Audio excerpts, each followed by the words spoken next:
All right, so now let's talk about properties of integrals.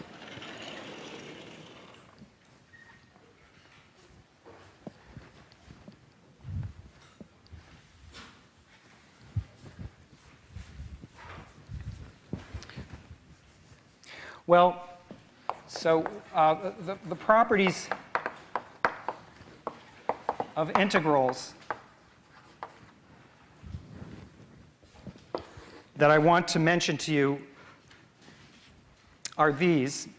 The first one doesn't bear too much comment. If you take the cumulative integral of a sum, you're just going to get the sum of the separate integrals here. And I won't say much about that. That's because sums come out, because the integral is a sum. Incidentally, you know, this strange symbol here, there's actually a reason for it historically. If you go back to old books, you'll see that it actually looks a little bit more like an S. This capital sigma is a sum, S for sum, because everybody in those days knew Latin and Greek. And this one is also an S. But gradually, it was such an important S that they made it bigger. And then they stretched it out and made it a little thinner because it didn't fit into one typesetting space. And so just for typesetting reason, it got stretched and got a little bit skinny. Anyway, so it's really an S. And in fact, in French, they call it sum, even though we call it integral. So it's a sum. All right, so it's consistent with sums in this way. And similarly, we can factor constants out of sums. So if you have an integral like this, the constant factors out.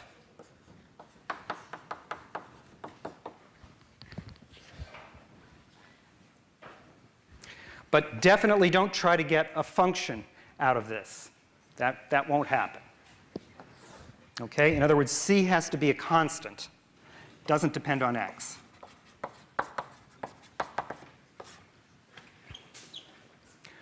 All right. The third property, well, what do I want to call the third property here? I have a sort of a preliminary property, yes, here, which is the following, and I'll draw a picture of it. Suppose you have 3 points along the line. So then I'm going to draw a picture of that, and I'm going to use the interpretation above the curve, even though that's not the whole thing. So here's A, here's B, and here's C. And you can see that the area of this piece, of the first 2 pieces here, is, when added together, gives you the area of the whole. And that's the rule that I'd like to tell you. So if you integrate from A to B, and you add to that the integral from B to C, you'll get the integral from A to C.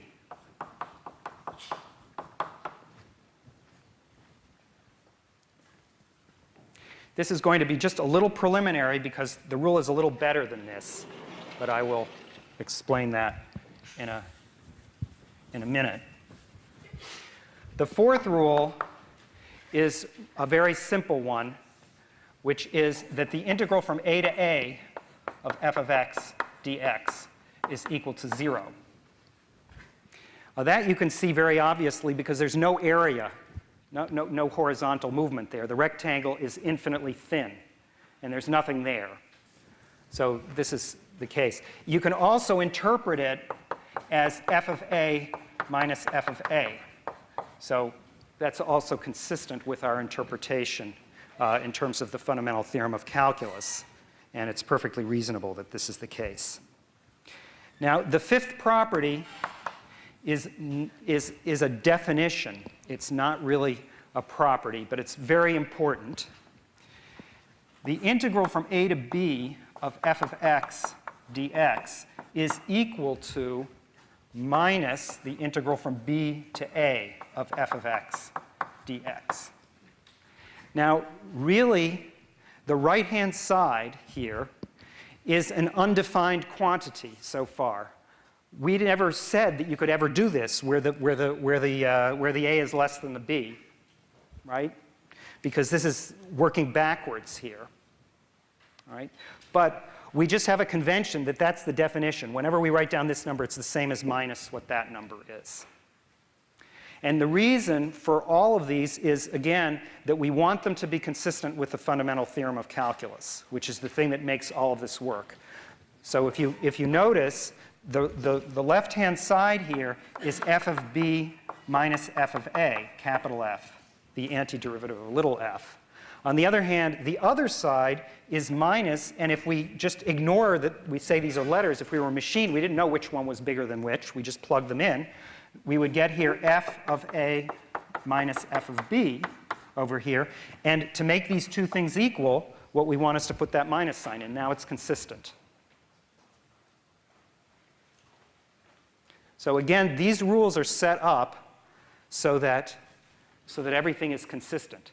And now I want to improve on rule 3 here and point out to you, so let me just go back to rule 3 for a second, that now that we can evaluate integrals regardless of the order, we don't have to have a less than b, b less than c in order to make sense out of this.